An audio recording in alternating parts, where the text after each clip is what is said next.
Good to be with you once again, brothers and sisters, and all praises to the Most High. I'm your host, the Apostle Reuben of IUPR Bible Radio Podcasting.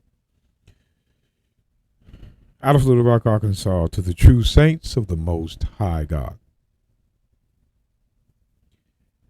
Decided to have a little fun this evening. As you can see, we're in the book of Romans, chapter 11. Now, you know, Romans chapter 11, out of all the chapters in Romans, is the most read in Christendom, or Christianity, of course, because it features the Gentiles being grafted in. I would say, brothers and sisters, 10%, dare I say 3%, of Romans 11 is actually being quoted from the Bible. The other 96 to 95% of it is just read and interpreted by the minds of Christians. Now again, when you're reading the letters of Paul, you better know the Old Testament, or you're not going to understand it. So let's begin. The book of Romans 11:11. I say then, have they, that they are the Jews, have they stumbled that they should fall? God forbid. No. But rather through their fall, salvation is come unto the Gentiles, for to provoke them to jealousy. Now, we cannot go any further until you have the understanding of who these Gentiles are. Now, you have to let the Bible do it. You have to let the Bible tell you who the Gentiles are. You have to do that. You cannot allow Christians to come up and say, oh, it's none Israelite, none Jew. If you don't see a chapter and a verse with none Jew, none Israel in it, then that is what they say it is. A carnal definition. You have to show me a verse. That says none Israel, none Jew, and they can't. I've researched it. They cannot. So it is a carnal, which means a definition from their minds. And they have all our people, even these fake pastors, saying, oh, it's none Jew, none Israelite. Oh, it's none Jew. Someone who is not a Jew.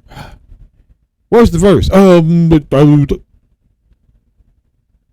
And they tell their members it is a non-Israelite, non-Jew. Now, see, it being a non-Israelite, non-Jew, and they call you an African American, sure, you're going to be willing to say that a Gentile is a non-Israelite, non-Jew. You're willing to, not knowing that's not what it is. I want to go back up. I say then, have they, the Jews, stumbled that they should fall? God forbid. But rather through their fall, salvation is coming to the Gentiles. Now, Gentiles. We're going to go into chapter and verse to see who the Gentiles were Paul was talking about, not the Christians. So, remember, I want to go to Romans 15. We're going to be in the book of Romans for a little while. Romans 15. I want to get straight to the point. Romans 15 and verse 8. Now I say that the Messiah Christ was a minister of the circumcision. The circumcision are the Jews. Everybody should know that. For the truth of God, to confirm the promises made unto the fathers. Watch. Here we go. And that the Gentiles might glorify God for his mercy. Stop. What you got to understand, brothers and sisters, is there is a certain group of Gentiles that was promised mercy. You have to know who they were.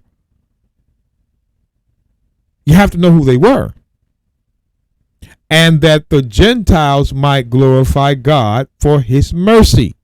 Who were these Gentiles that were going to glorify God for his mercy? Back to Romans. See, this is in Romans, the book of Romans chapter 9. Romans chapter 9.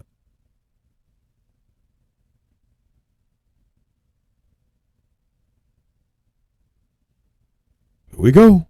Romans chapter 9, verse 23.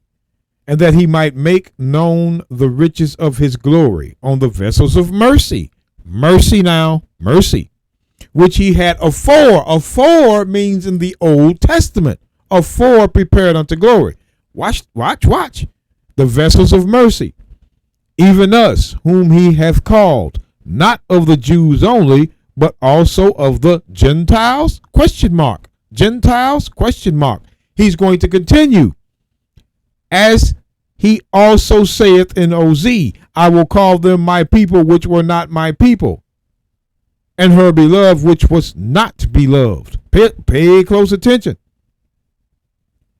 And it shall come to pass that in the place where it was said unto them, ye are not my people, ye are not my people, there shall they be called the children of the living God. Now, when it was concerning the Gentiles, it was pretty clear that they were not my people in verse 26. These Gentiles in verse 24 was not his people in verse 26. We have to learn to put these things together. So again, we're letting you see, even us, whom he hath called, not of the Jews only, but also of the Gentiles? Question mark. Look at this. As he saith also in Hosea. Hosea is Hosea. I will call them my people which were not my people. And her beloved which was not beloved. So these are things you got to understand, which were not my people. So Christians say, oh, well, that means that he's going to call up he's going to call them call the people that were not his people. No, it says as he saith also in Hosea. So we got to go back to the prophet Hosea to get the clarity of what Paul is quoting.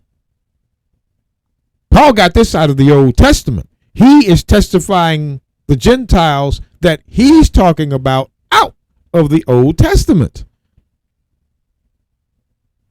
So when we go back to Hosea chapter 2, this is what Paul was quoting, Hosea chapter 2. We're going to get straight to, I'm not going to try to make this that long. I'm going to hit the key points. Hosea chapter 2:23. And I will sow her unto me in the earth. Her is Israel. And I will have mercy upon her that hath not obtained mercy. And I will say unto them which were not my people, thou art my people, and they shall say, thou art my God. The mercy upon her is Israel.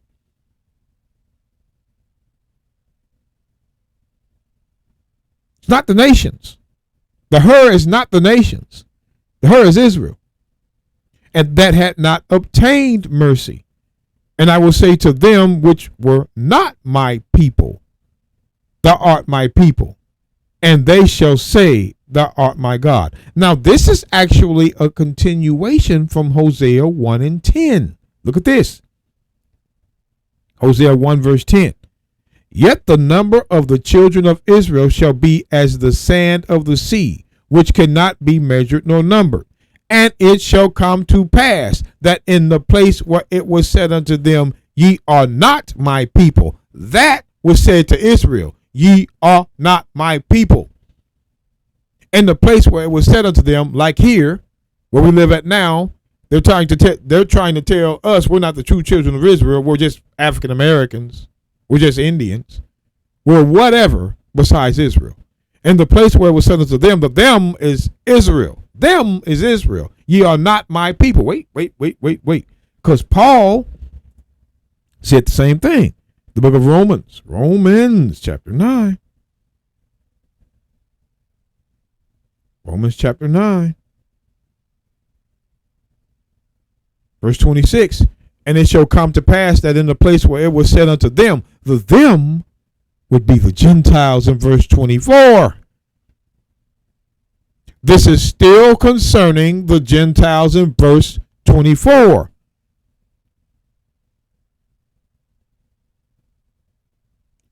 And it shall come to pass that in the place where it was said unto them, ye are not my people, there shall they be called the children of the living God. So who was this said to? In the place where it was said unto them. Who was the them? This is still concerning the Gentiles now. In the place where it was said unto them, ye are not my people. Back to Hosea. Hosea. Now you can get we hope you can, brothers and sisters, you can get a more clear understanding on what was going on. But because Paul is quoting, why would Paul be quoting Hosea 1 and 10 concerning the Gentiles? Why? Why couldn't he just make up something off the top of his head? Because Paul was about chapter and verse. Yet the number of the children of Israel shall be as the sand of the sea, which cannot be measured nor numbered. And it shall come to pass that in the place where it was said unto them, the them are the children of Israel at the top of the verse.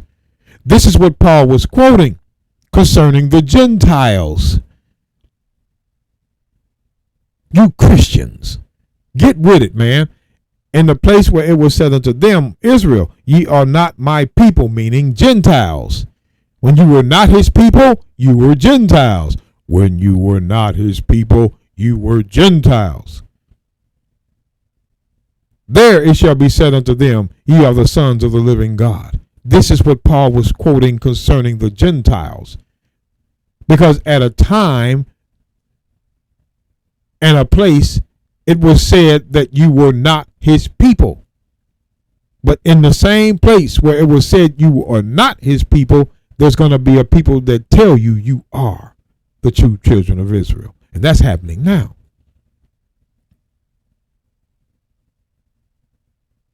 So those are the Gentiles that would have mercy. Northern kingdom. That's what this was talking about. The children of Israel shall be as the sand of the sea, which cannot be measured or numbered. And it shall come to pass that in the place where it was said unto them, that them is Israel.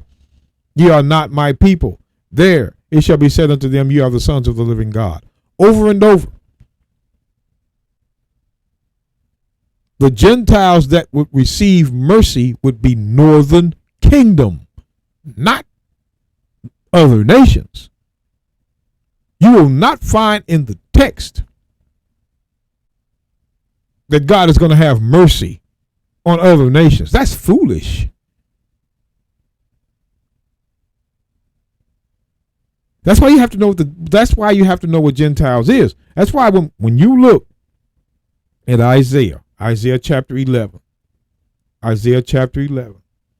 When you're real with yourselves, brothers and sisters. Isaiah 11 and 10. And in that day there shall be a root of Jesse, which shall stand for an ensign of the people. And to it shall the Gentiles seek. Gentiles. And his rest shall be glorious. The Gentiles seek. But watch this. And it shall come to pass in that day, that very same day, that the Lord shall set his hand again the second time to recover the remnant of his people. His people. Not all people. Which shall be left from Assyria, and from Egypt, and from Pathros, and from Cush, and from Elam, and from Shinar, and from Hamath, and from the isles of the sea. Look. And he shall set up an ensign for the nations, and shall assemble the outcasts of Israel, and gather together the dispersed of Judah from the four corners of the earth. The Israelites were dispersed to the four corners of the earth.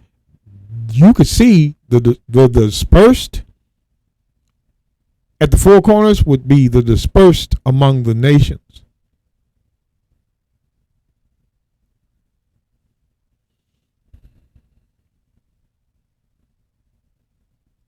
So you can see the dispersed with the Israelites among the nations.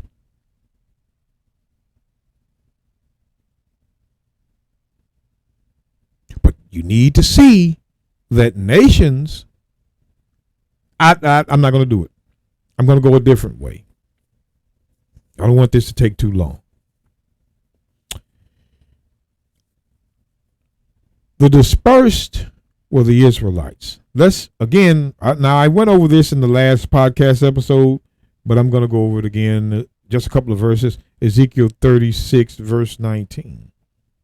Ezekiel 36, 19. Just to pick it up.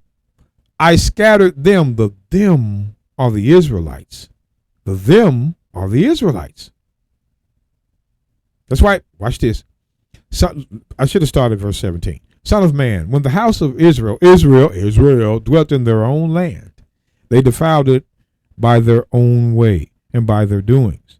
Their way was before me as an unclean and of remove. Let me read it.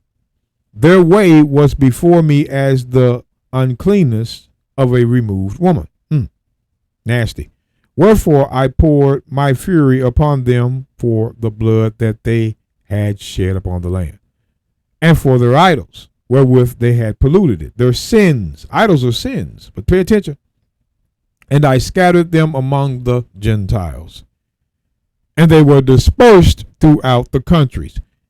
The Israelites were dispersed among the Gentiles, according to their way and according to their doings, I judge them. So Israel's judgment for committing sin in their land was to be scattered among the Gentiles, dispersed among the Gentiles. You can see by the text who was dispersed among the Gentiles. No doubt about it. We're not going to argue with the Christians. So you should know where I'm going now. You should know where I'm going now. John 7:35. Then said the Jews among themselves, whither will he go that we shall not find him? Will he go unto the dispersed among the Gentiles? Who was dispersed among the Gentiles that you saw, that you read? Israelites. And teach the Gentiles? So the dispersed among the Gentiles were Gentiles. This verse confirms that Israelites by their own brethren. And you know what verse this reminds me of? Look at this. I'm going to show you what verse matches this one. What verse? Look at this. The book of Ephesians, chapter 2. The book of Ephesians, chapter 2, in verse 11. Wherefore remember that ye being in times past Gentiles in the flesh, who are called uncircumcision by that which is called the circumcision. See, when it says, wherefore remember that ye being in times past Gentiles, remember, brothers and sisters, if you listen to us, the letter is written to the saints. It's not written to everybody. You cannot apply Jim to a letter written to John. If you wrote a letter to John and Jim read that letter, he just read that letter. That doesn't mean that that letter was for him. The letter was for John. But the Christians want to try to say, well, Paul's letters are letters of example. No, Paul had a target audience he wrote to. And Ephesians 1 tells you who he wrote to the saints. Now, at this point, when you look at the saints over and over, it has to be proven. The saints, you can't say the saints are believers. No, that's not, you will have to find. See, that goes right along with saying that the Gentiles are non-Israelites, non-Jews. Can't do that. You have to be able to show the verse. So if we show you verses, and don't let the pastors bully you or say, oh, no. If they can't show you a verse, see, the problem with our people is when they ask a pastor for a verse and they don't give them one, they stay following that pastor. If I ask the pastor for a verse and he can't give it to me, I'm going to go to who can. This is my salvation. I'm not going to let a man, I'm not going to let a friendship, I'm not going to let a family member, I'm not going to let anybody remove salvation from me because of their personal feelings. I haven't yet. And I'm not. When you're a real prophet, you don't worry about what other people think. You have to present the verse and the proof to people.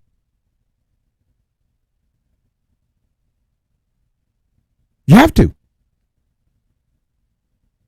Psalms 148:14. He also exalted the horn of his people, the praise of all his saints, even of the children of Israel. A people near unto him, praise ye the Lord. The saints are a people. They were established as a people, and until they can show me that the saints are all nations on the planet Earth in a chapter and a verse, then they're the children of Israel. Alone.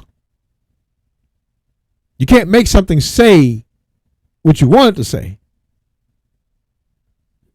Can't do that. That makes you a liar.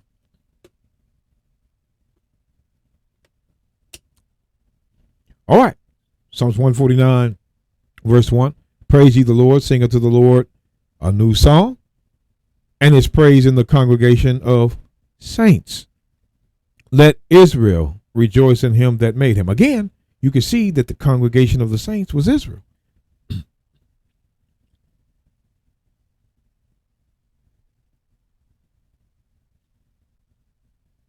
You're not going to find a verse where the saints or anybody else, even if you go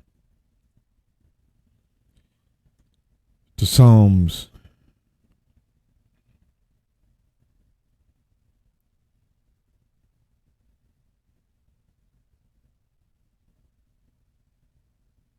106:16.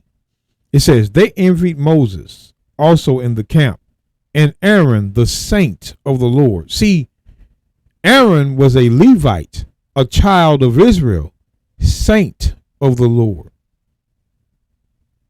The saints will always apply to Israel. It will never apply to another type of people. It's not going to happen.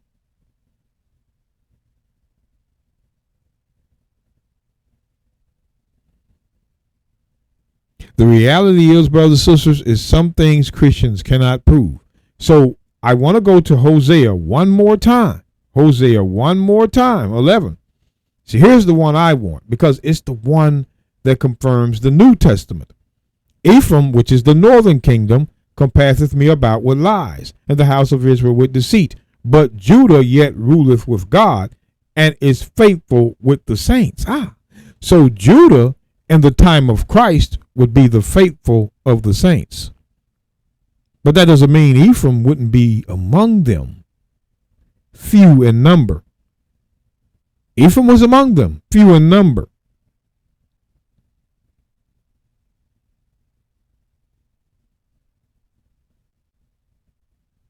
Again, you see Ephraim plus Judah, saints. No other nation were the saints but one, whether it was two kingdoms or one together under David and Solomon. Bottom line is, the saints are the children of Israel. So now when you go right on back to Ephesians 2, well, I say Ephesians 1, verse 1 again. Paul, an apostle of the Messiah Christ by the will of God, to the saints which are at Ephesus, and to the faithful in the Messiah Christ. Saints, to the saints that are in Ephesus, not to everybody. This was to a specific group. And this specific group, Paul tells in this specific group, wherefore remember that ye being in times past Gentiles in the flesh, who are called uncircumcision. Because of what? Idolatry. Worshiping other gods. By that understanding, you can see.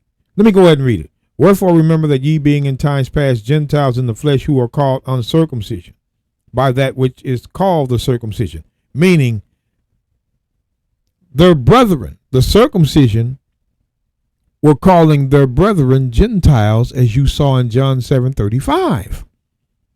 That's why it says, who are called uncircumcision by that which is called the circumcision. So the circumcision was calling the saints in verse 1 Gentiles, who were uncircumcised. That means that they were Gentiles in the flesh, being uncircumcised, meaning that they were in idolatry. That's why, back to John 7:35, this is the example. That's why it says, wherefore remember that ye being in times past Gentiles in the flesh, idolatry, who are called uncircumcision by that which is called the circumcision. So the circumcision was calling their brethren Gentiles, like you see in John 7:35. Watch this. John 7. See, that was the enmity between the two kingdoms. John 7 verse 35. It says, then said the Jews among themselves, whither will he go that we shall not find him? Question mark. Will he go unto the dispersed? The dispersed were the Israelites because of their sins among the Gentiles. That lets you know the dispersed among the Gentiles. We just read it. We just read it in Ezekiel. Here it is, Ezekiel. Ezekiel 36. We just read who was dispersed among the Gentiles. Ezekiel 36:19. And I scattered them among the Gentiles and have dispersed them through the countries. Countries is where the Gentiles were. According to their way and according to their doings, I judged them. So we can see who was scattered among the Gentiles. Israelites. The them is Israel. That was up in verse 17. There's no getting around it. So back to John 7.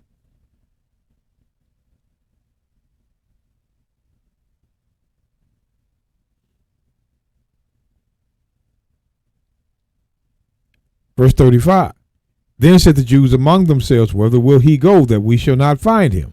Will he go unto the dispersed among the Gentiles? Who was dispersed among the Gentiles? Israel. And teach the Gentiles? Why would they call their own brethren, which were dispersed, Gentiles? Because of enmity. The dispersed among the Gentiles were Gentiles themselves.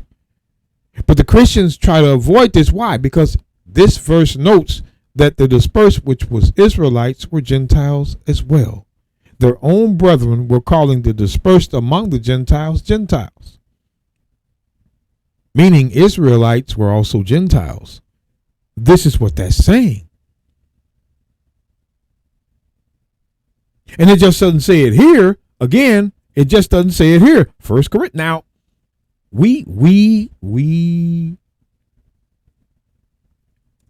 I'm chipping off of some of what I went over today. But we know Romans 9:3, for I could wish that myself were accursed from Christ for my brethren, my kinsmen, according to the flesh, who are Israelites. There is no verse in the book that is going to tell you brethren means anything else. There's no context, no nothing that's going to show that brethren means anything but your own people. I don't care what testament it's in. I don't care which one it's in. You will never see brethren mean anything else.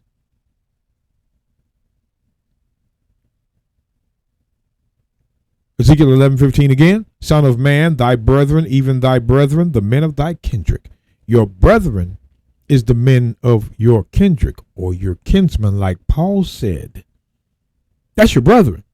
A white man, a black man, no brethren. If it wasn't here, it doesn't exist.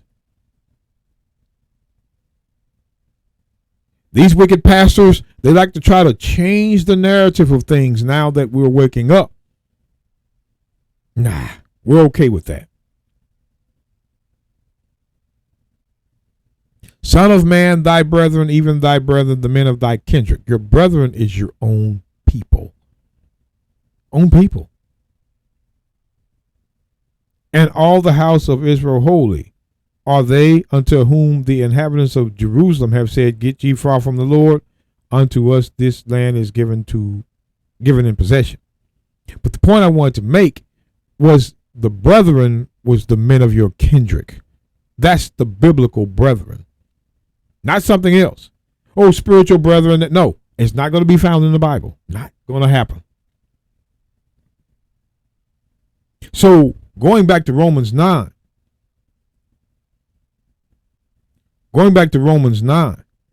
Paul notes the same thing that is written here. Son of man, thy brethren, even thy brethren, the men of thy kindred. For I could wish that myself were accursed from Christ for my brethren, my kinsmen. Kinsmen is kindred, according to the flesh, who are Israelites. Now, I went over this again to show you in 1 Corinthians 12, verse 1. See, we have the Christians here. 1 Corinthians 12 and 1. Now concerning spiritual gifts, brethren, I would not have you ignorant.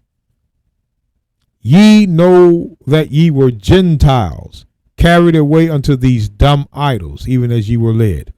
The brethren were Gentiles because of idolatry. There is no non-Jew, non-Israelite in the Bible. What you're reading is the meaning of Gentiles. What the Bible gives you. We saw in Romans 9, verse 24 through 26, that those Gentiles were Israelites that were not his people because someone was calling them not his people. We read that. Everybody that's wise know that Romans 9, 24 through 26, those Gentiles were northern kingdom.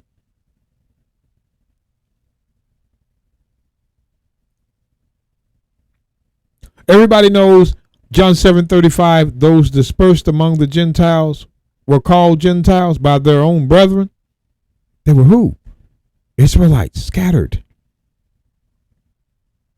And now again, you can see now concerning spiritual gifts, brethren. Paul's brethren were Jews. Predominantly at this time.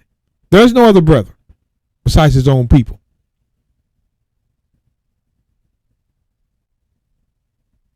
Now concerning spiritual gifts, brethren, I will not have you ignorant. Ye know that ye were Gentiles. The brethren were Gentiles carried away unto the dumb idol, which meant that they, his brethren, were Gentiles because of idolatry. Because of idolatry, they were Gentiles. Not because it was non-Jew, non-Israel. That's not written. So understand when we're talking about the Gentiles, because we're going to go over it. We're going to see some more of it. I want to go back to Romans 11 because I don't want to get pitched off. I will go in other places. Now, you have to determine, brothers and sisters, who is talking about here. It says, I say then, have they stumbled that they should fall? Talking about southern kingdom. God forbid. But rather through their fall, salvation has come unto the Gentiles. We've proven by chapter and verse that the Gentiles would be northern kingdom. Over and over. And parts of southern, I'm not going to even lie, parts of southern kingdom as well. They were uncircumcised too. But it was more or less the northern kingdom, which was few in that time, than southern kingdom. So salvation has come to the Gentiles for to provoke them, which are the Jews, to jealousy. Now pay attention now. Now if the fall of them be the riches of the world, who would the world be? Who would the world be? Now remember, I want to go to the book of John, chapter 18. John chapter 18. In verse 20, Christians have we got them all. The Messiah answered him, I spake openly to the world. Who would this world be? Christ is about to tell you who the world is. We're not talking about what the Christians think. We're talking about what they're talking about. The Messiah answered him, I spake openly to the world. I ever taught in the synagogue and in the temple, whether the Jews always resort. And in secret, I have said nothing. When Christ says he spoke openly to the world, he spoke to the Jews. The Jews were that world. Because back to Romans 15. Romans 15. The Christians got a big problem here. They have a big problem here. It says, now I say that the Messiah Christ was the minister of the Jews for the truth of God, to confirm the promises made unto the fathers. The only one Christ came to teach was the Jews. Christ did not teach other nations, player. And that is what I know, because I researched it. And I guarantee you, if you Google it, be a Google prophet in Google. Did Christ teach the circumcision only? It's going to tell you something. It's going to surprise you. The only ones Christ taught was the Jews. People think that Christ taught everybody. No, he did not. He only taught the circumcision. Acts 10:39. The book of Acts 10. The book of Acts 10. Let me show you something. The book of Acts 10. I want to show you this. Acts 10.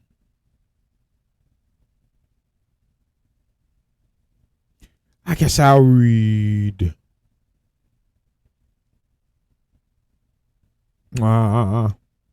Verse 38 with it.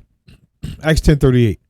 How God anointed the Messiah of Nazareth with the Holy Ghost and with power, who went about doing good and healing all that were oppressed of the devil. So they were oppressed of the devil, the lawless one, the sinner.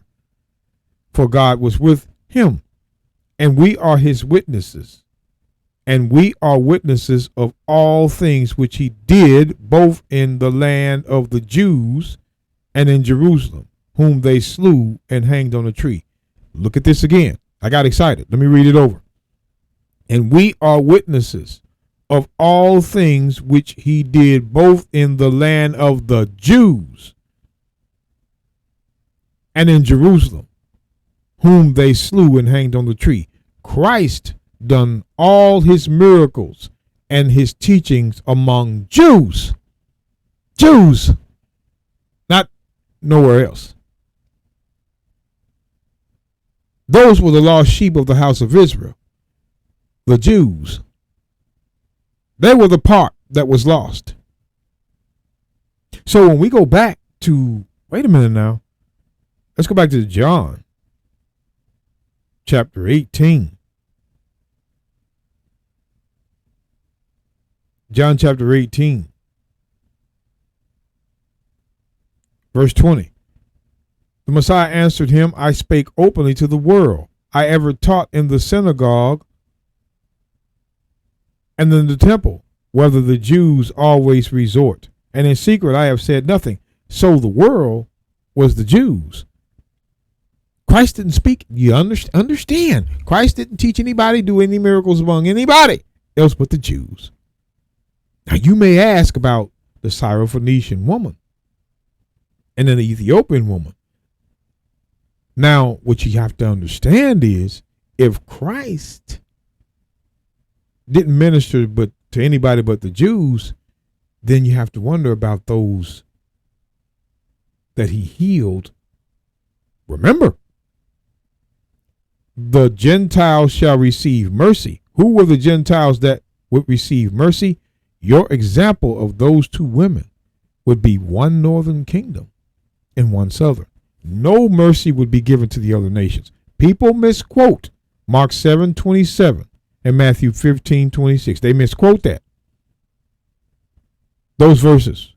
Or Matthew 15:24 through 26. They don't, a lot of people don't know. There was no way Christ would give mercy to any other nation besides who was prophesied to receive the mercy in the first place. You can't show me a verse where God would have mercy on other nations. It's not there. You have to have a prophecy with that. And the problem is Christians have no prophecy with their theory. Got to show me a verse with the word mercy in it. So the world would be the Jews. That's why when you go back to the book of John chapter 12, we know what we're talking about. Now this is at the feast. John chapter 12, verse 18. For this cause the people also met him. Now, the only ones that are at this feast would be Jews. That's why it's called the Feast of the Jews. For this cause, the people also met him, for they had heard that he had done this miracle. The Pharisee therefore said among themselves, perceive ye how that ye prevail nothing? Behold, the world is gone after him. Who would this world be that are going after Christ at the feast? The Jews.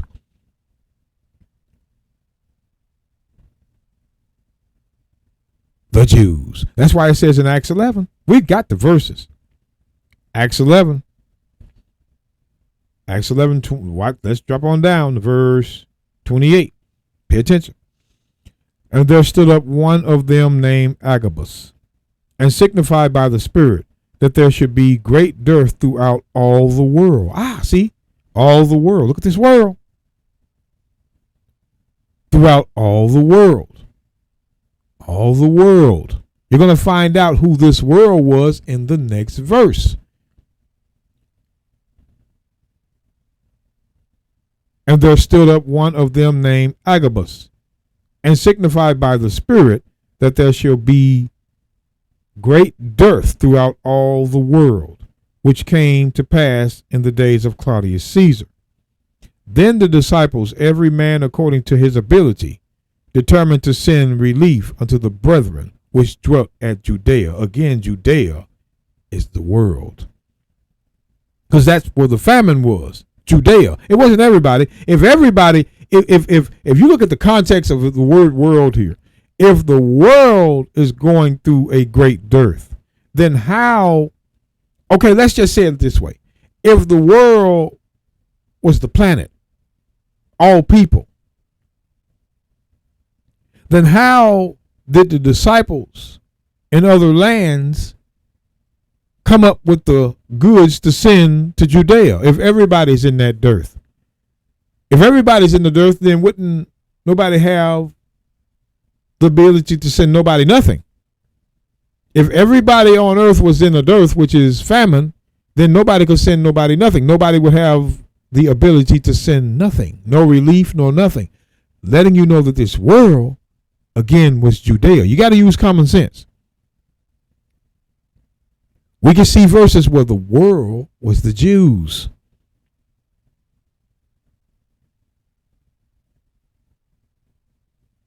Understand what you're reading here, because you're going to see. Back to Romans 11. Romans 11. And actually, brothers and sisters, going back to Isaiah 45. Isaiah 45:17. But you're going to see how this plays out as we go along. I could have easily went back to Isaiah 45:17, and that's where you can go. But Israel shall be saved in the Lord with an everlasting salvation. Ye shall not be ashamed nor confounded, world without end. See, Israel was actually the world, but at the time of Christ, the world consisted of predominantly Jews, because Judah remained faithful. Ephraim went off into idolatry.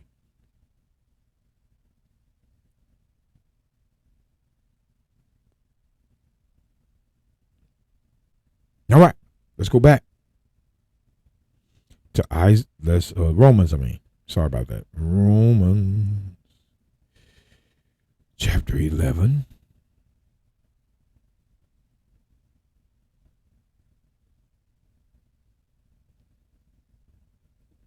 Verse 12. Now, if the fall of them be the riches of the world, who would this world be? And the diminishing of them the riches of the Gentiles, who would these Gentiles be? How much more their fullness? So you see the world and the Gentiles. But if you think those Gentiles are non-Israelites, no, those Gentiles is who you read.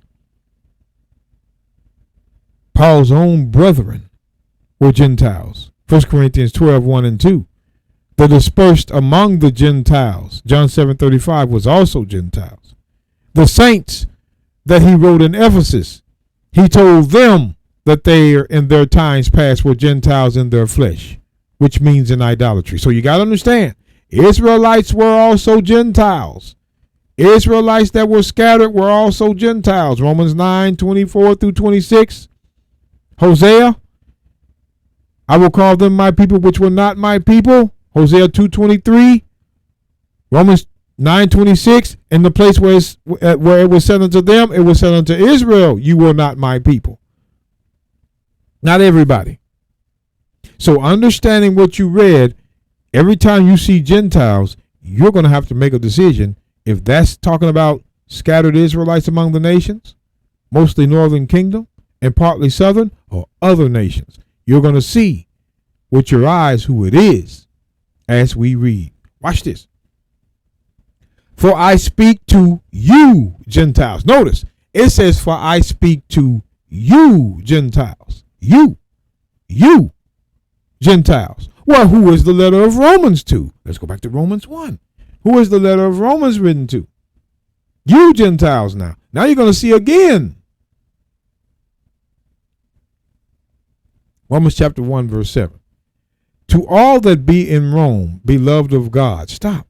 Beloved of God. To all that be in Rome, beloved of God. Who was beloved of God? Called to be saints. Before we go anywhere else, who was beloved? Book of Jeremiah. Jeremiah 12.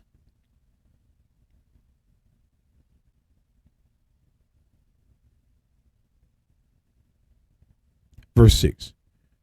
For even thy brethren and the house of thy fathers, even they have dealt treacherously with me, or with thee.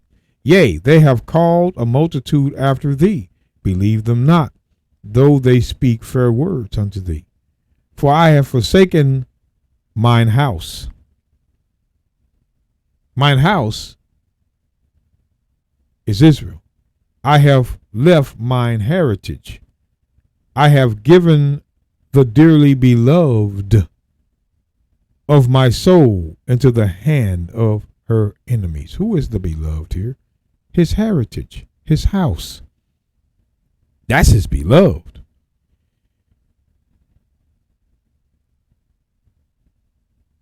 That's his beloved.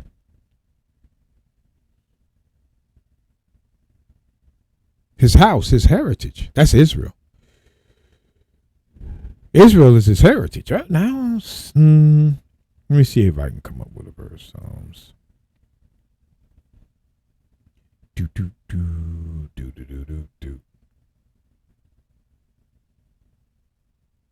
Psalm 78 and 71. Let me prove who his heritage is. From following the ewes great with young, he brought him to feed Jacob, his people, and Israel, his inheritance. Now, that's not what I wanted. That's not what I wanted. That was not what I wanted. I want to go to Joel. Heritage. I don't know why I thought that was it. I want to show you who God's heritage is. I'll read verse 1. It says, for behold, in those days and at that time, when I shall bring again the captivity of Judah and Jerusalem, I will also gather all nations and will bring them down to the valley of Jehoshaphat, and will plead with them there for my people and for my heritage Israel. So God's heritage is Israel. That's his heritage. Proving, let's go back. Jeremiah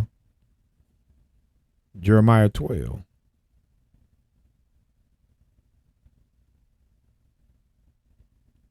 Verse 7. I have forsaken mine house. I have left mine heritage. Who is his heritage? Israel. I have given the dearly beloved. So the beloved are Israelites.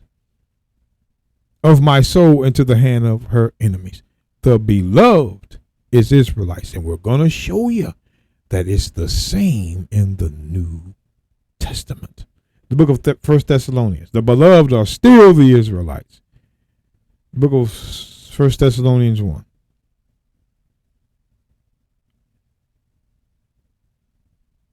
Verse 3, it says, remembering without ceasing your work of faith and labor of love and patience of hope in our Lord the Messiah Christ in the sight of God and our Father. Look at this. knowing brethren beloved. So the beloved are his brethren. Who's Paul's brethren? Israelites. Your election of God. So the brethren are the beloved. Again, Paul's brethren were Israelites. Man. Both testaments say the same thing. Now, let's look at this. Let's get one more.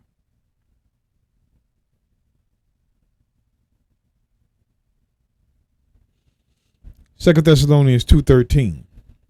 But we are bound to give thanks always to God for you, brethren, beloved of the Lord. The brethren, Paul's brethren, which were Israelites, predominantly Jews at this time. His brethren were Israelites, beloved of the Lord. So the beloved of the Lord are the brethren. As it says Israelites were the beloved in the Old Testament, it's saying in the New, the brethren are the beloved of the Lord. Because God hath from the beginning chosen you to salvation through sanctification of the Spirit and belief of the truth. So the brethren are the beloved. That's why when you go back to Romans 1, see, a lot of Christians, that's simple for us. Because I've seen a lot of Israelites present this, but the Christians, we don't understand what you're talking about. To all that be in Rome, beloved of God. The beloved of God was Israel.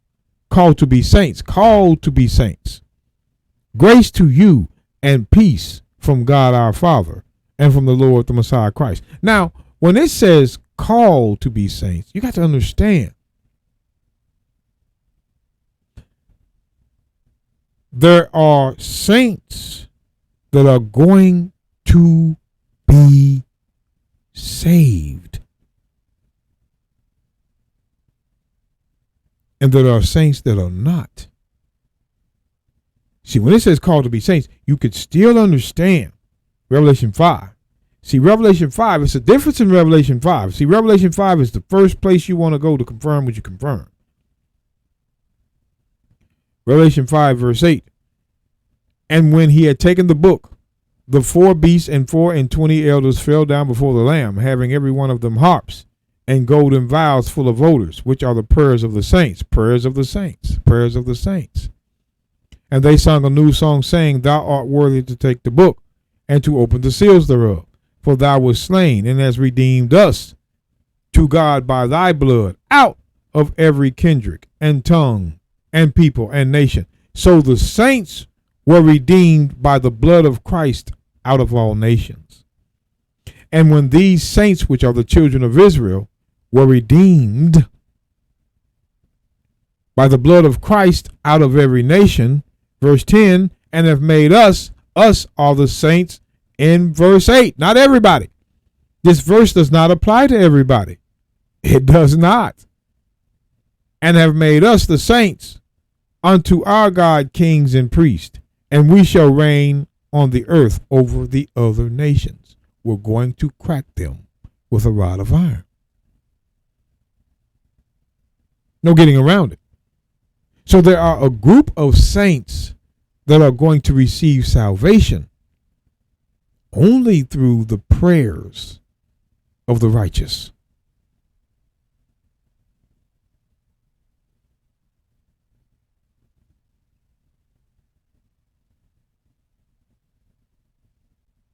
So understanding is key.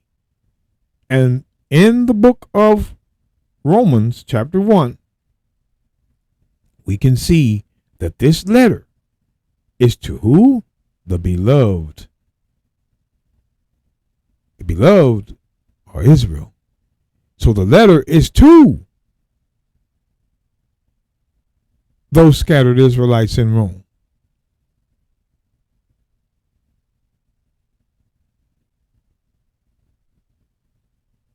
This is the letter. This is who it's to. Beloved of God. Who is beloved? You read it.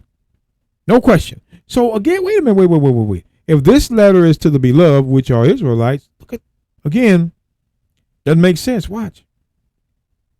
For I speak unto you Gentiles. The letter is to the beloved. Head scratcher. If the letter is to the beloved, which are the Israelites, predominantly Jews in Rome, he's just said, for I speak to you Gentiles. The letter wasn't to the other nations. The letter was to the beloved. Come on now.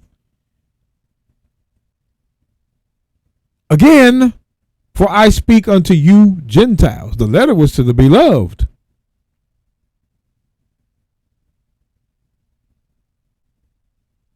For I speak unto you Gentiles. Again, who would these Gentiles be? It's what you read. Insomuch I am an apostle of the Gentiles. I magnify my office. So when you look at these Gentiles, either you're going to think it's everybody else or northern kingdom sprinkled with southern kingdom. Those that were in idolatry. You got to understand the Israelites in idolatry, Gentiles in the flesh, the dispersed among, who were also called Gentiles by their own brethren. Look at what you're reading when it comes to Gentiles. Watch this. If by any means I may provoke to emulation them which are my flesh. Israel, the Jews are of his flesh, that I might save some of them which were of his flesh. Wait now.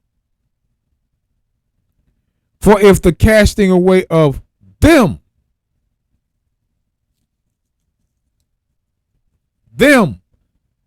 be the reconciling of the world. For if the casting away of them, Paul is going somewhere. Who was cast away of them?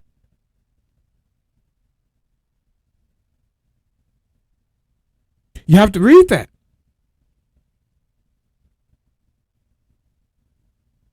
The book of Hosea. Who got cast away? Hosea 9. Somebody got cast away.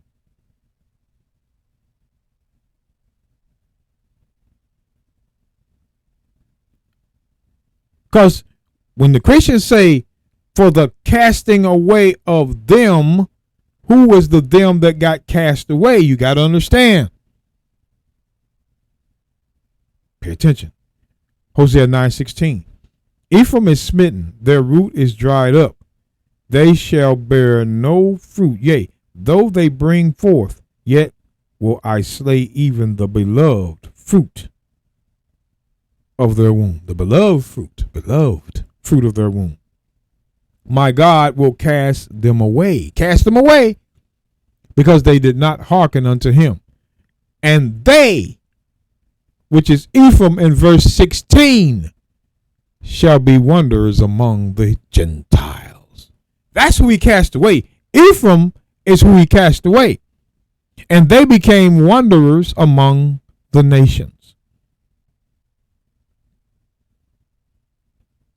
That's who was cast away. Paul understood, and you have to too. If you don't know the Old Testament, please don't read Paul's letters. The book of Romans 11.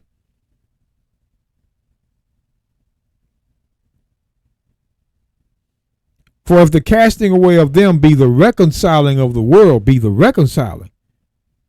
what shall the receiving of them who was cast away? Now remember, if you're looking at this, that's why it says, if by any means I may provoke to emulation them which are of my flesh. Not just Israel or the Jews were of his flesh, but all Israel was of his flesh. Romans 9:3-4, that I might save some of them. For if the casting away of them,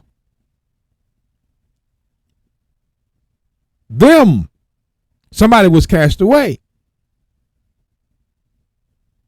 be the reconciling of the world, what shall the receiving of them be but life from the dead? Life from the dead. Look at this. For if the first fruit be holy. What first fruit? First fruit be holy. The book of 1 Corinthians 15. For if the first fruit be holy,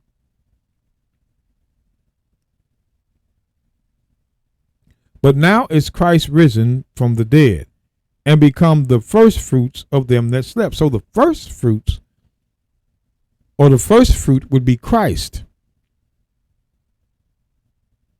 Let's go back. Romans 11.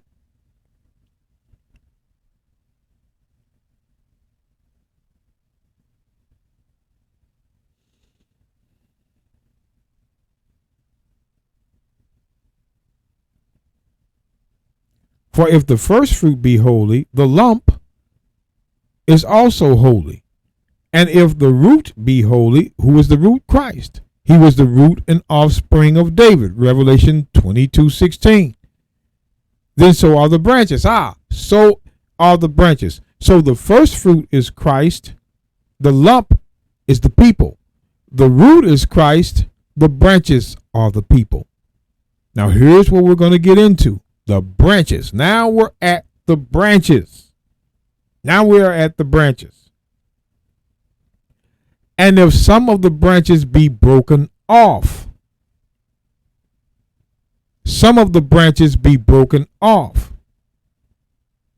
and thou, remember the thou is in verse 13.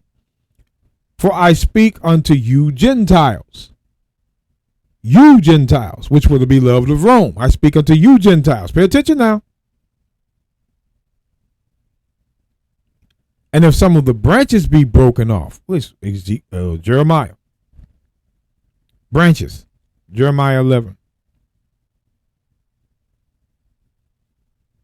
He didn't say all of the branches were broken off. He said some of them.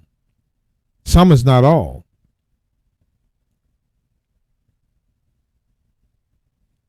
Jeremiah 11:16. The Lord hath called thy name a green olive tree. Thy name a green olive tree. So Israel is this green olive tree. Fair and of goodly fruit, with the noise of a great tumult. He hath kindled fire upon it, and the branches of it are broken. See, the branches that were broken off the olive tree was Israelites, not everybody else. And he even tells you why they were broken off. For the Lord of hosts that planted thee hath pronounced evil against thee. Thee is Israel. For the evil of the house of Israel and of the house of Judah, which they have done against themselves to provoke me to anger in offering incense unto Baal. So because of idolatry, because of the evil of both kingdoms, God broke off the branches of the olive tree. Those that committed the evil were the branches that were broken off. You gotta understand that. The branches were broken off because of sin. Sin. That's why the branches were broken off, because of sin. Ezekiel 11:16 is very important. The Lord hath called thy name a green olive tree, fair and of goodly fruit. With the noise of a great tumult, he hath kindled fire upon it. And the branches of it, which was the olive tree, the branches of it, which was of the olive tree, are broken. So the branches of it are broken off this olive tree. For I, the Lord of hosts, that planted thee. The thee is the green olive tree in verse 16. And have pronounced evil against thee, the olive tree, for the evil of the house of Israel and of the house of Judah, which they have done against themselves to provoke me to anger in offering incense unto Baal, idolatry. So again, the evil that the house of Israel and Judah did was idolatry. And that is why they were broken off the olive tree. This isn't talking about other nations.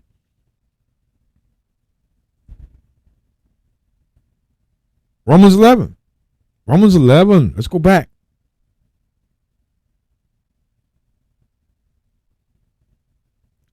And if some of the branches be broken off, some of them, why were they broken off? Because of idolatry, according to the Bible, sin.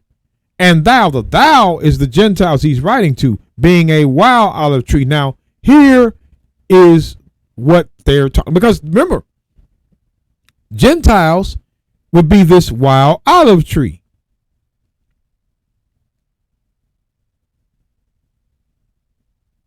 That's who the wild olive tree is. But who were the Gentiles that would be this wild olive tree? Who have you read were the Gentiles? Those Israelites in idolatry, those dispersed, those who were not a people. They can't get around it.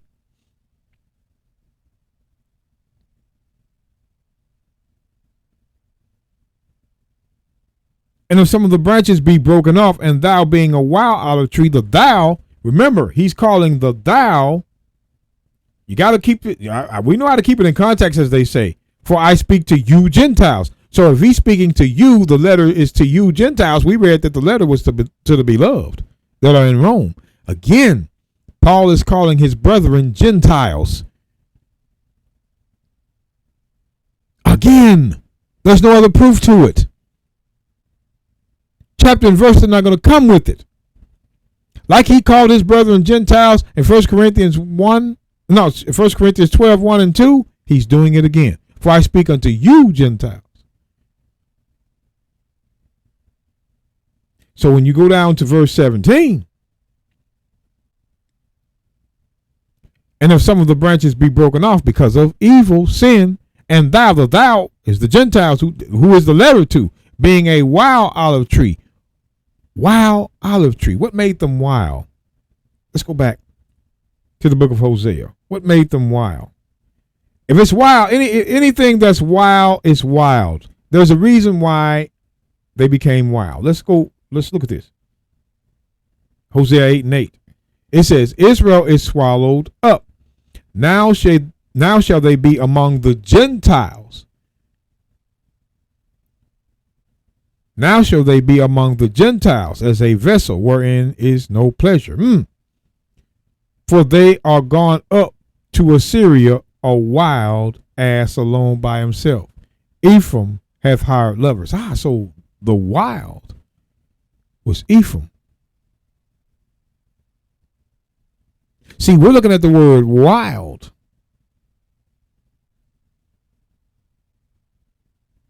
See, that wild does not apply the way people think. That's why when we go to Isaiah 5. Isaiah 5, I think, where would I want to start? Isaiah 5.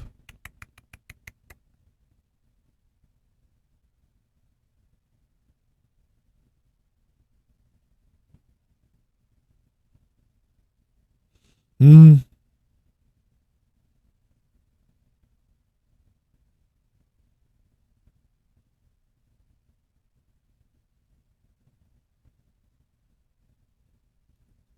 wanted to start, I guess, in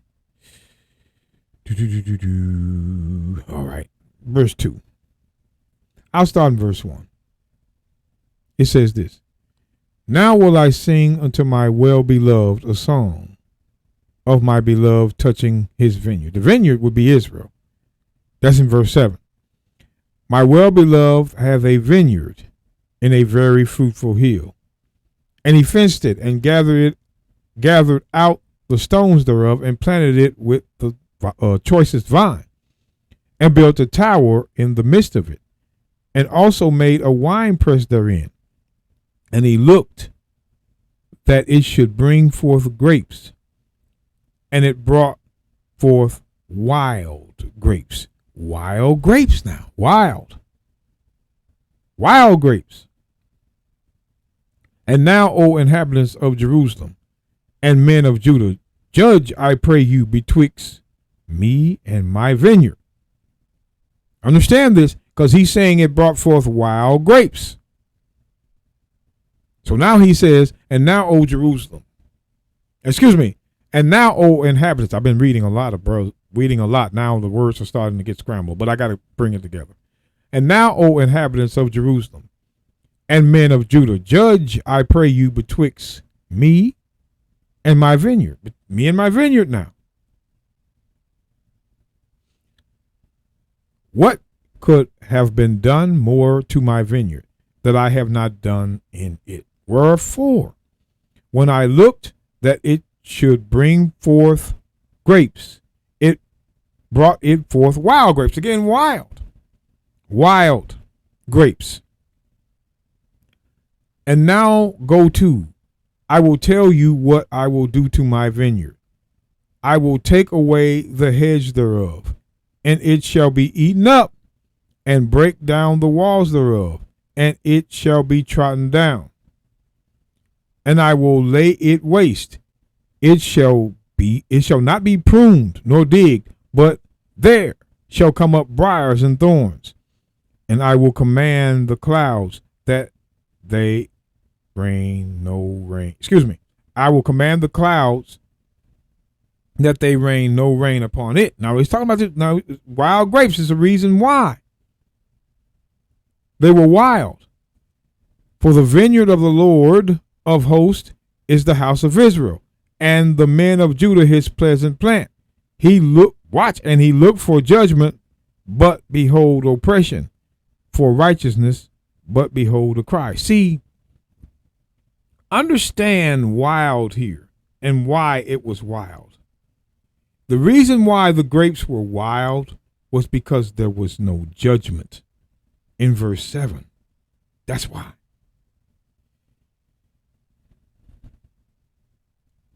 There was no judgment. See, people think that wild is talking about, well, it's talking about an olive tree that's outside of the original tree. No, the wild is not because of that. That wild is because there was no judgment. See, Christians are taking away the sin of the matter. Romans 11.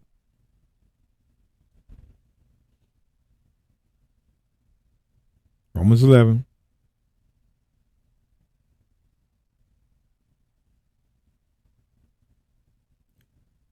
Verse 17. And if some of the branches be broken off, who is broken off? That you saw. The house of Israel and some members of the house of Judah. Jeremiah 11, 16, 17. And it was because of sin. And if some of the branches be broken off, and thou, being a wild olive tree, what made them wild? Was it because they were another type of tree, or because of sin? Think about it. We're going to prove it. What we say. Were grafted in among them. Who would be in thou being a wild olive tree? Were the Gentiles he was talking to. Were grafted in among them. Who is the them they will be grafted in among? The Jews.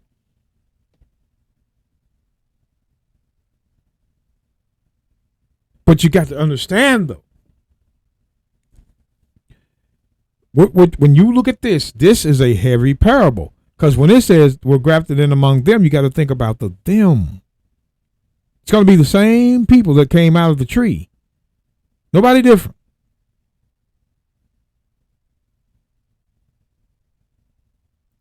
And with them partaketh of the root and the fatness, or root and fatness of the olive tree. The them, when it says, and thou being a wild olive tree, it wasn't talking. Yes, the wild olive tree was the Gentiles, but who were they? Who was the letter to? Paul is talking to who the letter was to. That's who, and thou is who the letter was to, being a wild olive tree. So the beloved, called to be saints, used to be wild as branches of the olive tree. Were grafted in among them, and with them partakest of the root and fatness of the olive tree. Pay attention. Boast not against the branches, but if thou, he's still talking to them, thou boast, thou bearest not the root, but the root thee. You're not bearing the root, but the root is still going to bear you. Look at this. Thou wilt say then, the branches were broken off, that I might be grafted in. Which branches were broken off and who would be grafted in? The branches that were broken off. You read. That I might be grafted in is going to be explained. Watch. Well, because of unbelief, they were broken off. See, they wasn't broken off just any reason. They were broken off because of unbelief. Now, let's look at what unbelief is. Unbelief. The book of Hebrews. The book of Hebrews, chapter 11. No. The book of Hebrews, chapter 3. I want to go to the book of Hebrews 3. I'll do this. I can do this faster here. Hebrews chapter 3 and 12. Paul writes, "Take heed, brethren, lest there be any of you an evil heart of unbelief." An evil heart is a sinful heart of unbelief in departing from the living God. So an evil heart is a sinful heart of unbelief. So unbelief is sin. Those that are in unbelief is because of an evil heart, which is a heart of sin. That's why when you look, Proverbs, we're going to tell you what this means. Proverbs 13:21. Proverbs 13:21. Evil pursueth sinners. See? Evil is always with sinners, but to the righteous good shall be repaid. See, evil pursueth transgressors of the law. Evil will always be with the transgressors of the law because they're the ones that commit the evil. The evil heart is in the sinner.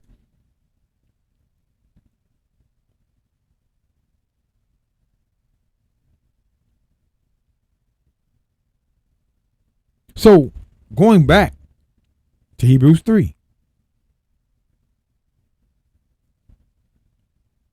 Hebrews 3, verse 12. Take heed, brethren, lest there be any, or be in any of you, an evil heart of unbelief. So he's telling the brethren, take heed, lest there be any, or be in any of you, a sinful heart of unbelief. So the unbelief is an evil heart, which is sin. A sinful heart and departing from the living God. So we know that unbelief would be because of sin. We keep telling you what this is about. Back to Romans. Chapter 11.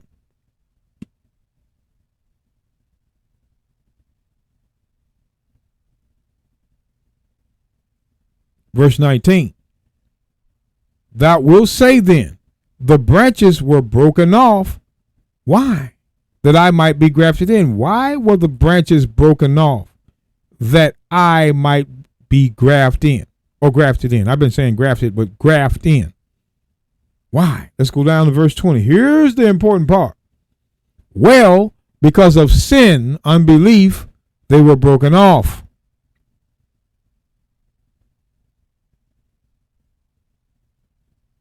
Because of sin. And thou standest by faith. Be not high-minded, but fear. You keep the law. To fear God is to keep the law. Ecclesiastes 12:13, Psalms 112 and 1.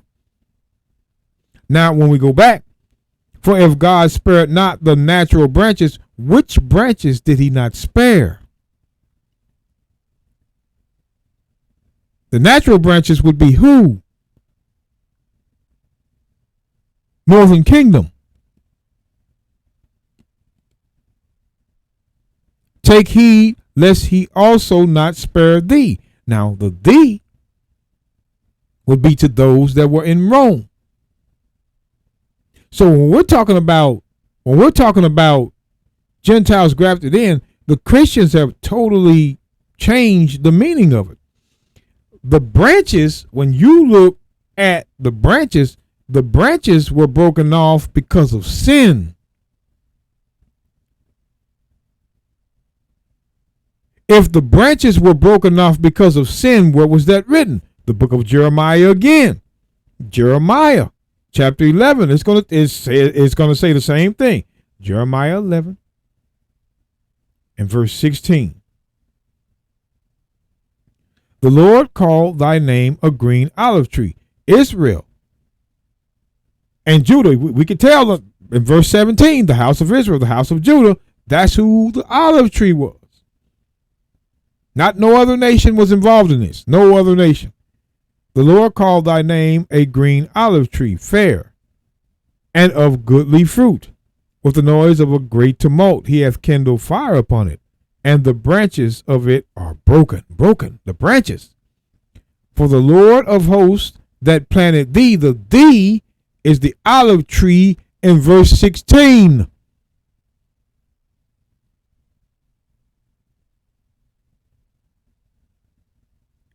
Hath pronounced evil against thee, for the evil of the house of Israel, northern kingdom, and of the house of Judah, southern kingdom. They made up the olive tree.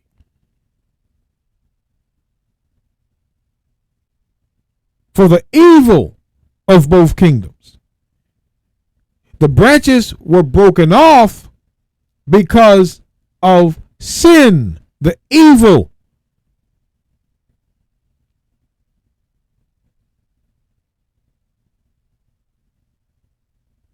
That's why the branches were broken off, because of sin, evil.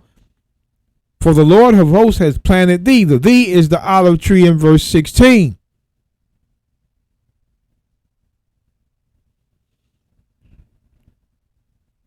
For the Lord of hosts that planted thee hath pronounced evil against thee, the olive tree, for the evil of the house of Israel and of the house of Judah. Both kingdoms made up the olive tree in verse 16. No other nation had no part of the olive tree. And members of the olive tree were broken off because of evil. For the Lord of hosts that planted thee, the olive tree, has pronounced evil against thee, for the evil of the house of Israel and of the house of Judah, both kingdoms, which they have done against themselves to provoke me to anger, in offering incense to Baal, for sin, idolatry. So the Lord pronounced evil against that tree which consisted of both kingdoms. No one else was a part of this tree, but both kingdoms.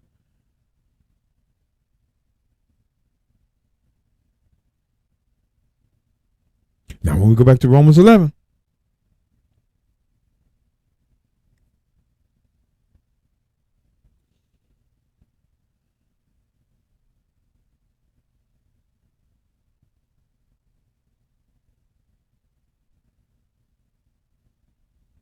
verse 20.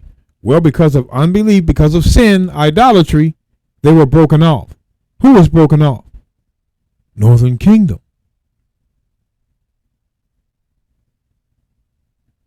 The Gentiles, in this case. And thou standeth by faith. Be not high-minded, but fear. Look at this. For if God spared not the natural branches, take heed lest he also spare not thee. Now, I'm going to show you something, because what we need to remember is all of this is about sin.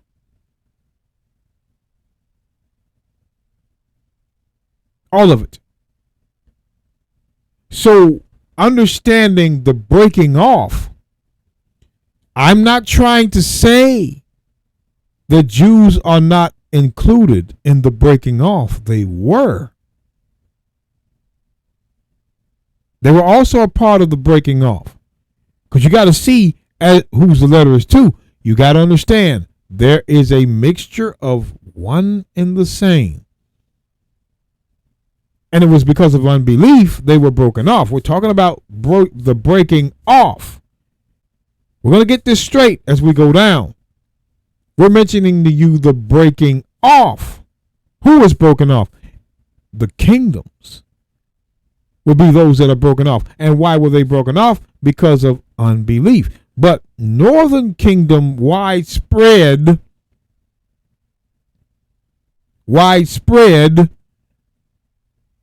farther off at that time than the Jews were. They were also scattered all over the nations, but it's the bulk. The word had to come through the Jews. Salvation was of the Jews, John 4:22. So the word would have to come through the Jews. But most of northern kingdom with these Jews were scattered and were uncircumcised and were worshiping other gods. Understand what Gentiles actually meant. 1 Corinthians 12:1 and 2. The brethren were Gentiles because of idolatry. Ephesians 2:11, he wrote to the saints. Both tribes, both kingdoms were the saints, and they were Gentiles in their flesh. That's the same thing. Idolatry. They were Gentiles in the flesh, which means in sin. The Gentiles that were to receive mercy in Romans 15:9 will be those Israelites mentioned in Romans 9:24 through 26. They were the Gentiles Paul was talking about. John 7:35, they're dispersed among the Gentiles. You have to see it. So it's a little bit of both in this. For if God spared not the natural branches, take heed lest he also spare not thee. Look at this. Behold, therefore, the goodness and severity of God on them which fail, severity, but toward thee goodness. If thou continue in his goodness, otherwise thou also shalt be cut off of the olive tree. You also, you that were in Rome, the beloved.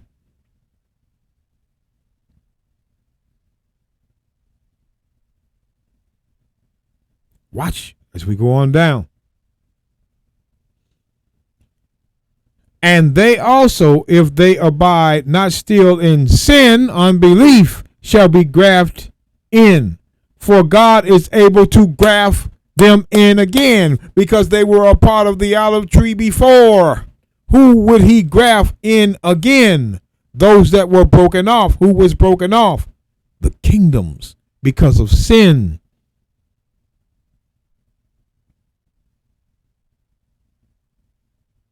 If they abide still not in sin, unbelief is sin, shall be grafted in. See, the only way to be grafted in is not to abide in sin. You cannot be in sin and be grafted into this tree. That's the point.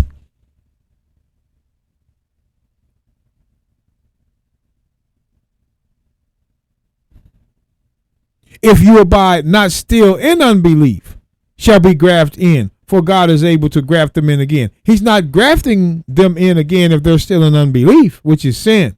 He's grafting in those that abide not in unbelief.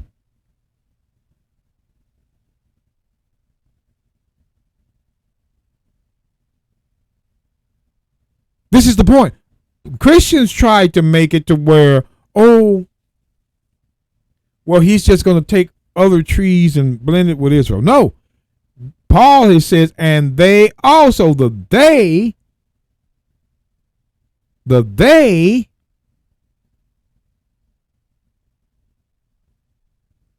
were the natural branches in verse 21. The they were the natural branches, and the natural branches would be who was a part of the tree before.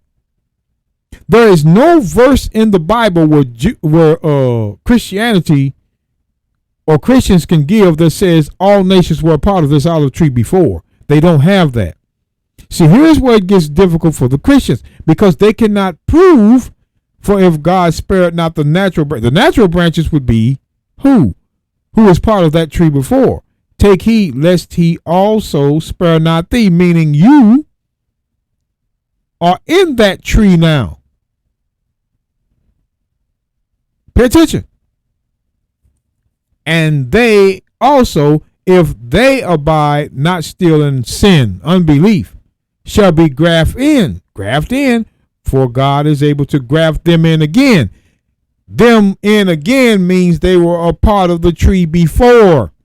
This is not talking about bringing in an apple tree to a pear tree. The pear tree lost its branches. So the only grafting in God could do would be bringing in the pears that broke off back to the pear tree.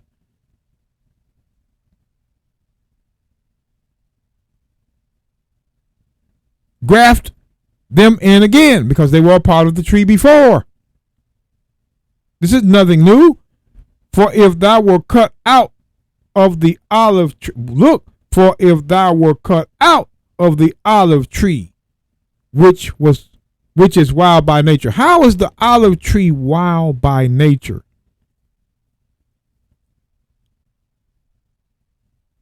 How is that olive tree? How?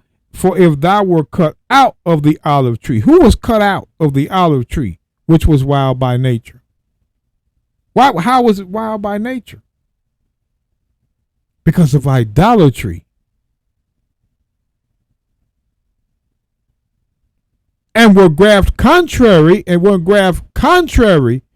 to nature into a good olive tree. A good olive tree. Who was the good olive tree? Who?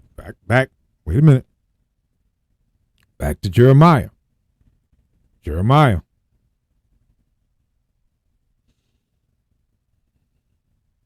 11. Verse 16. The Lord called thy name a green olive tree, fair and of goodly fruit. So here is the good olive tree. The good olive tree would be who? Goodly fruit now. So who would this good olive tree be?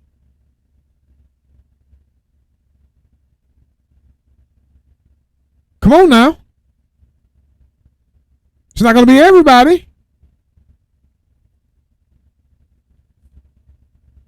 Back to Romans 11.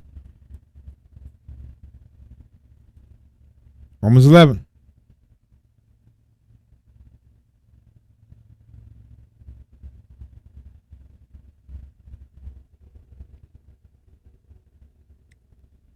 It says, for if thou were cut out of the olive tree, which is wild by nature. Wow.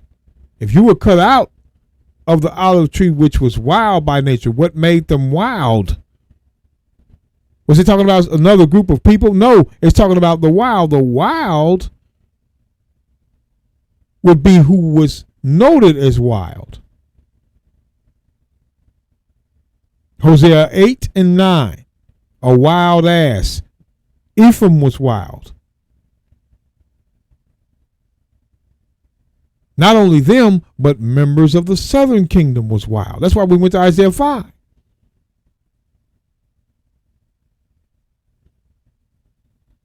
If you were cut out of the olive tree, which is wild by nature, and were grafted contrary to nature into a good olive tree, how much more shall these, which be the natural branches, be grafted into their own olive tree? Question mark. There's no way the Christians can get by this.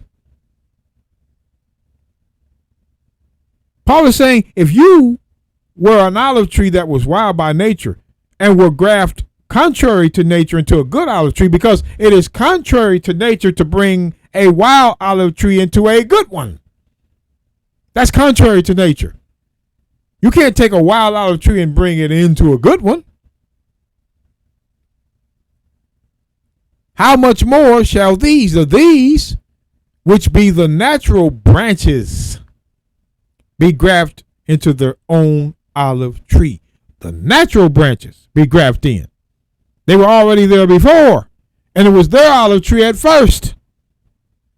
This has nothing to do with anybody else in this tree except who was broken off and who was grafted in again. The broken off was Israelites in idolatry and sin, and the grafting in will be Israelites that were wild because of sin. But they can be grafted back in to a good olive tree, which is the olive tree that Christ leads. That's why it says, how much more shall these, which be the natural branches? The natural branches is who was cut out of the tree, who were broken off. So this is saying those that are grafted back into the tree were those that were broken off. This does not mean another nation is coming to be grafted into the tree. It gave no indication of that. That's why Paul says, for I would not, brethren. So now, notice, for I would not, brethren. Now here it is again. We're stuck, brethren. Look, brethren, now I would not, brethren. So wait a minute. He calls, for I speak unto you Gentiles. But later on, he calls these same Gentiles he's writing to who? For I would not, brethren. How can the Gentiles in verse 13 be his brethren?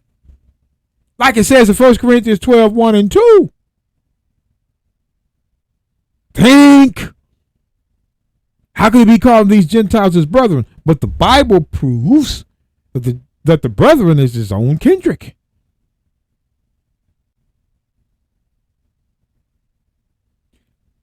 Ask a Christian. How can, look, pay attention.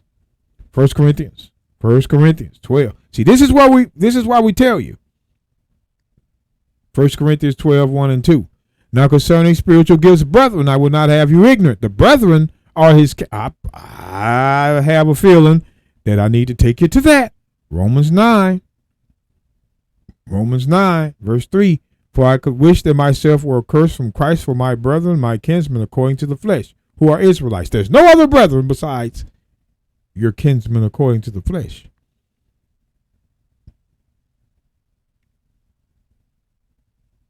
Your kinsmen according to the flesh.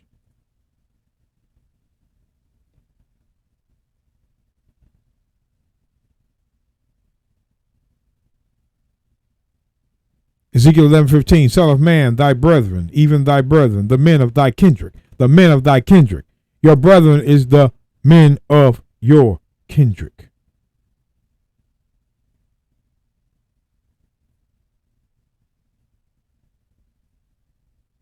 The book of Esther 10 and 3. For Mordecai the Jew was next unto King Ahasuerus, and great among the Jews, and accepted of the multitude of his brethren. His brethren was the Jews. Mordecai was a Jew, and his brethren were Jews. Mordecai Jew, brethren Jews. See? And seeking the wealth of his people, and speaking peace unto his seed. So your brethren was your people. Your seed. There's no verse in the Bible that's going to say nations called other nations or nations referred to other nations as brethren. No, your brethren was your own people. So tell me how. When we go back to the book of Romans, tell me how now. Romans 11, verse 13. When it says, for I speak unto you Gentiles. You, the letter you is you Gentiles. Who the letter is to. But down in verse 25, for I would not brethren. So the Gentiles were brethren.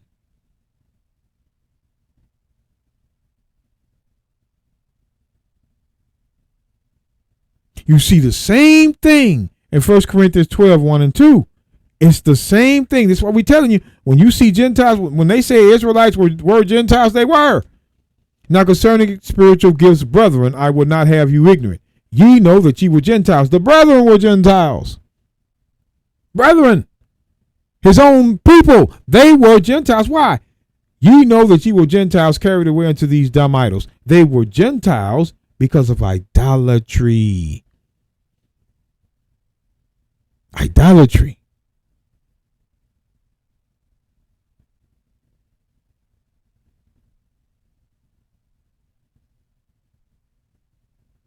No way around it. You can't go now. Now you're back at Romans 11. Romans 11:13. This is what you need to see, brothers and sisters. When Paul says, "For I speak to you," you got to understand the letter is to who? For I speak to you Gentiles. You Gentiles.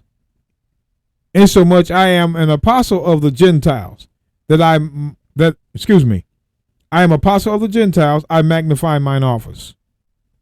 So Paul's office was magnified through the teachings of his brethren in idolatry, those that were scattered among the Gentiles, dispersed among the Gentiles, being called Gentiles by their brethren, because of idolatry and uncircumcision.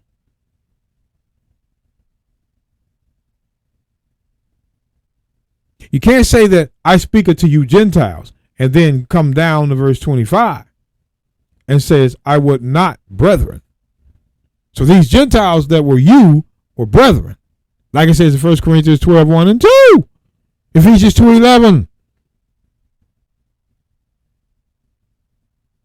I would not, brethren, that ye should be ignorant of this mystery, lest ye should be wise in your own conceits, that blindness in part is happened to Israel, until the fullness of the Gentiles be come in. These Gentiles would be who? We've shown you. That's why it says, and so all Israel shall be saved, because Israel were those Gentiles.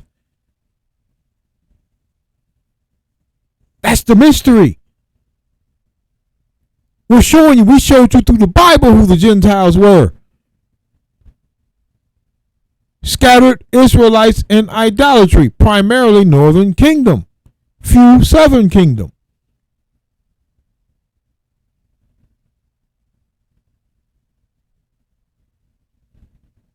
That's why Paul says that so all Israel shall be saved, because the Gentiles were those scattered Israelites in idolatry. Those Gentiles in the flesh called the uncircumcision. Those dispersed among the Gentiles called Gentiles. Those that will receive mercy, Romans 15:9 was proven in Romans 9:24 through 26. The Gentiles that will receive mercy was in Hosea, and they were Israel. All through the Bible you see it.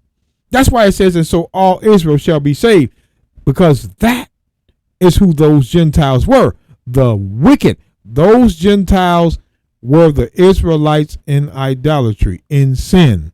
You saw it. A Gentile does not mean non-Jew, non-Israel. It does not. It means what you read.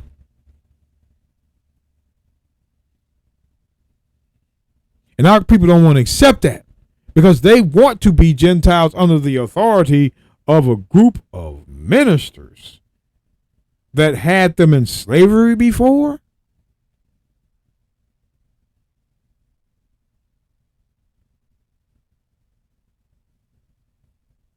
Understand what you're reading. Paul, I will not, brethren. That's why when it says in Acts 15, Acts 15,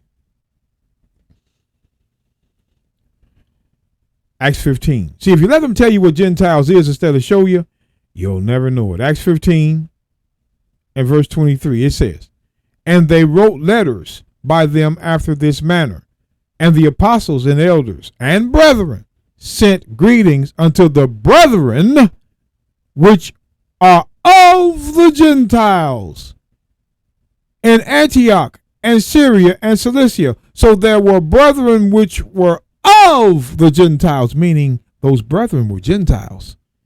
Israelites were Gentiles. The brethren which are of the Gentiles. They're of them. They were them. Verse after verse.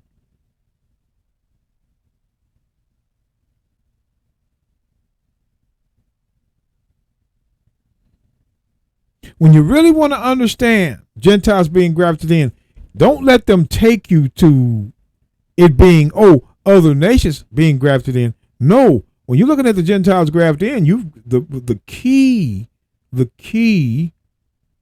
is here. Verse 23, and they also, if they abide not still in sin, because they were broken off because of sin.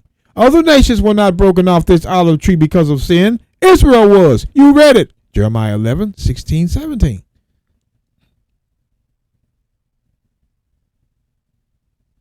They were broken off because of sin. And they also, if they abide not still in sin, unbelief, shall be grafted in. For God is able to graft them in again because they were a part of the tree before. Other nations were not broken off because of unbelief. Israel was. That's why he's telling you, for if thou would be to the Gentiles in verse 13. The subject is the Gentiles. Were cut out of the olive tree which is wild by nature. If you were cut out, which were wild, you Gentiles, which were wild by nature, who would them Gentiles be? And were grafted contrary to nature into a good olive tree. This olive tree is a good one. It went from the wild to the good. If thou, the letter is to the Gentiles, who would them Gentiles be? Gotta go with what the Bible says. It doesn't say none Israelite, none Jew. No. You read what it said. And if thou were cut out of the olive tree, which is wild by nature, if you were cut out of one that was wild by nature, you were cut out of a wild olive tree by nature. And were grafted contrary to nature into a good olive tree. So if you were cut out of an olive tree which is wild by nature, cut out, and were grafted contrary to nature into a good olive tree. So you were cut out of one and you were grafted into another. He's using an example here. How much more shall these, which be the natural branches? All nations were never the natural branches. Never. You can't prove that by chapter and verse. You're gone, Christians.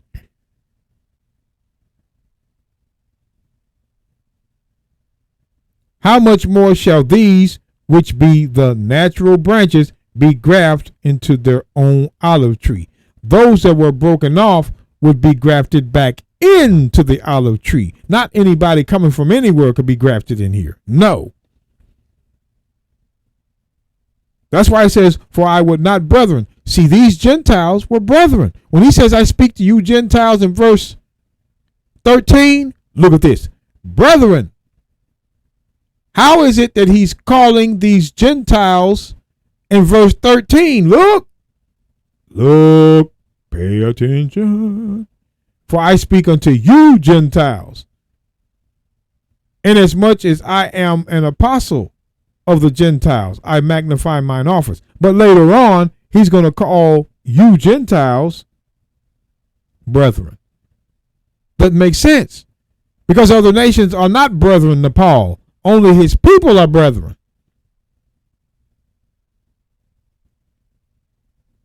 I would not, brethren, that you should be ignorant of this mystery, lest ye should be wise in your own conceits, that blindness in part hath happened to Israel, until the fullness of the Gentiles be come in. Who would these Gentiles be that come in? Those that were broken off. Broken off. You can't make it anything else. The come in is those that were broken off. So these Gentiles that were broken off would be who according to the Bible?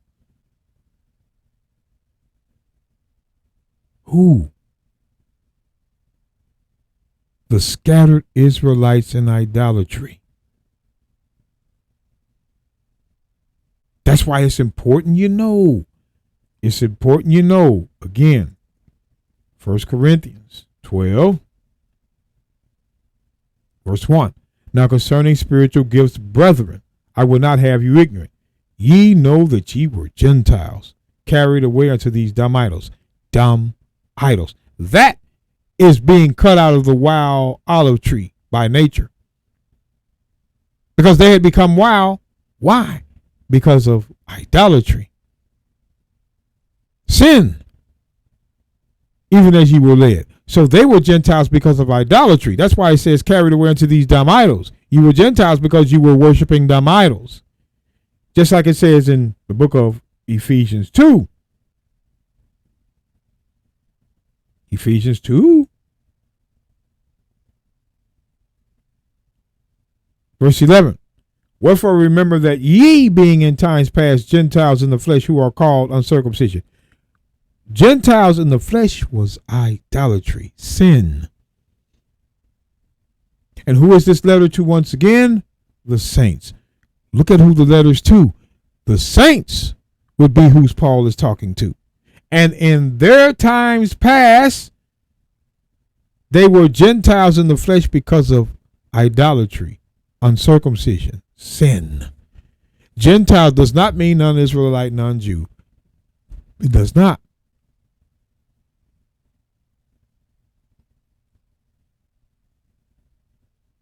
That's why it's back to Romans 11. Back to Romans 11.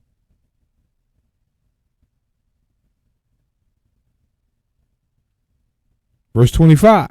For I would not, brethren, now, brethren, this is not multi-ethnic. You can see Paul called his brethren Gentiles because of idolatry twice. Saints and faithful brethren. That was Ephesians 1:1. He told you again, time after time, Paul said that his brethren were Gentiles because of idolatry.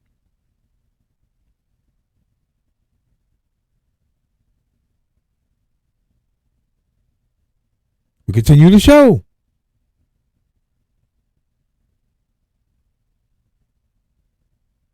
You can't get by us, Christians. You can't get by us. You can't get by us.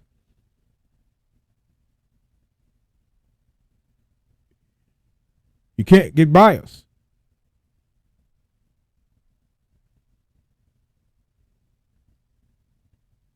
But ye should be ignorant of this mystery, lest ye should be wise in your own conceits, that blindness in part is happened to Israel, until the fullness of the Gentiles be come in. The fullness of the Gentiles is showing you who these Gentiles are. That's why when you look at the next verse, because you can't let them tell you. And so all Israel shall be saved, as it is written. What does all Israel being saved have to do with the Gentiles coming in? Because those Gentiles were the scattered Israelites in idolatry and uncircumcision. That's why. Dispersed among the people. They were called Gentiles themselves, the dispersed. Those that receive mercy. Romans 9:24-26. These are the Gentiles Paul is talking about that have to come in. And then all Israel shall be saved, because the Gentiles were the Israelites in the first place, like we've been telling you. And with that, brothers and sisters, the little fun we had, I enjoyed. All praises to the Most High. We'll be back with you, I guess, tomorrow with maybe a 10-minute episode. I don't know. But peace be unto you, brothers and sisters. Just wanted to get in the clarity, because I wanted you to understand that when it comes down to these verses,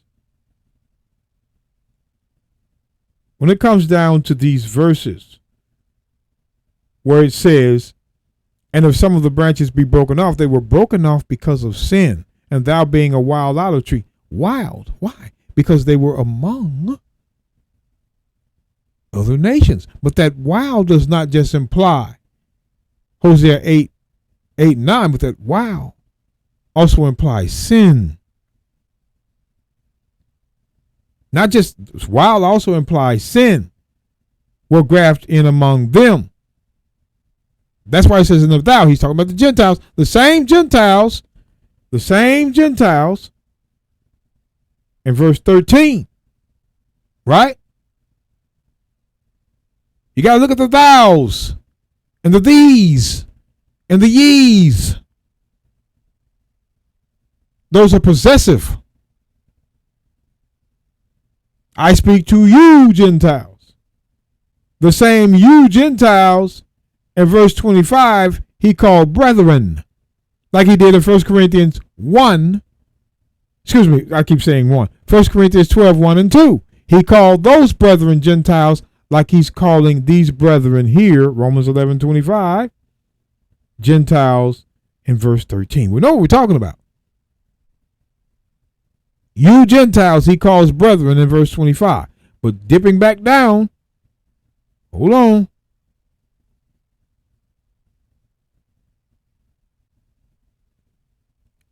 And if some of the branches be broken off, and if thou, still the Gentiles, verse 13, who he called brethren in verse 25, being a wild olive tree, were grafted in among them, and with them partakers of the root and the fatness of the olive tree. See, if some of them were broken off, and thou, being a wild olive tree, were grafted in.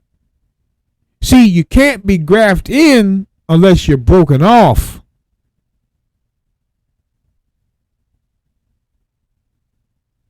This isn't talking about grafting anybody else. Look at this. Thou wilt say then, the branches were broken off. Why? That I might be grafted in. Why were those branches broken off? Well, because of sin they were broken off. They were broken off because of sin. No other nation is a part of this. And thou standest by faith. Be not high-minded, but fear. He's talking to those that are still in the tree, but they're still in the tree because they are not in unbelief. That's why they're still in that, because they are not abiding in unbelief. Because of unbelief, they were broken off. For if God spared not the natural branches, take heed lest he also not spare thee. Why did he not spare the natural branches? Because of unbelief. Understand what you're reading. Paul never went off of anything else coming into this tree. It was what was broken off because of sin. Because of idolatry.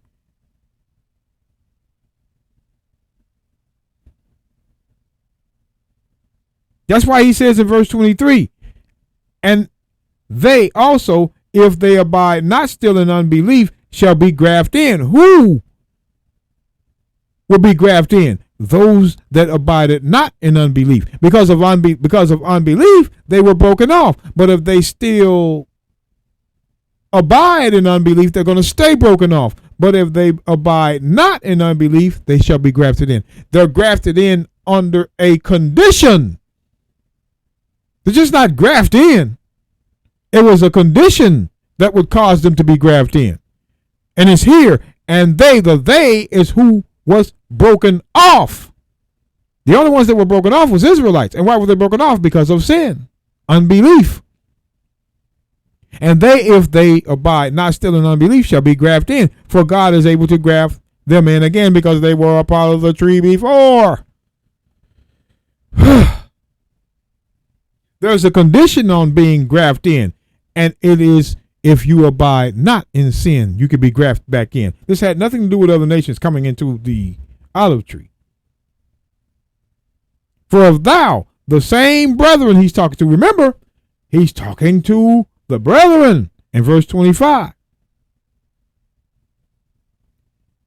For if thou, the brethren, were cut out of the olive tree, which is wild by nature, and were grafted in contrary to nature into a good olive tree, how much more shall these, those that were broken off because of unbelief, which be the natural branches, because they were a part of the tree before, be grafted into their own olive tree?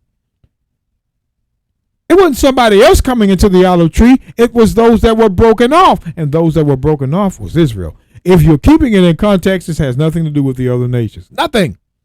That's why he says, for I will not have you ignorant brethren. Now he's calling these Gentiles, when he says you Gentiles in verse 13, now he's calling them brethren?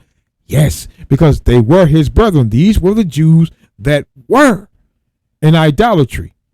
Gentiles in the flesh, called the uncircumcision, his brethren, the saints. That's why he says, brethren, brethren, that ye should not be ignorant of this mystery. It was a mystery, lest you should be wise in your own conceits or thoughts. That blindness in part has happened to Israel until the fullness of the Gentiles, those that were broken off, be come in. The Gentiles that would be, why were they Gentiles? Because they were broken off. Because of sin. That's why. And so all Israel shall be saved. Because the Gentiles that had to come in were the scattered Israelites in idolatry. That's why. That's why you got to understand what the meaning of Gentiles is. It's not non-Israelite, non-Jew. It is what you read. All Israel having to be saved and the Gentiles come in, it doesn't make sense unless these Gentiles were who you read they were. The dispersed. Those that would get mercy. Paul's brethren in 1 Corinthians 12, 1 and 2. I think the 1 is because I say, but you can see we read who these Gentiles would be. None of them said none Israelite, none Jew. So these Gentiles would be the scattered Israelites in idolatry, predominantly Jews at this time. That's why. And so all Israel shall be saved, because it was talking about both kingdoms in the first place being broken off. Being broken off. That's why they had to be reconciled back into the world among their brethren. That is the grafting in. And again, with that, brothers and sisters, all praises. May God be with you. Peace be with you and love. All praises.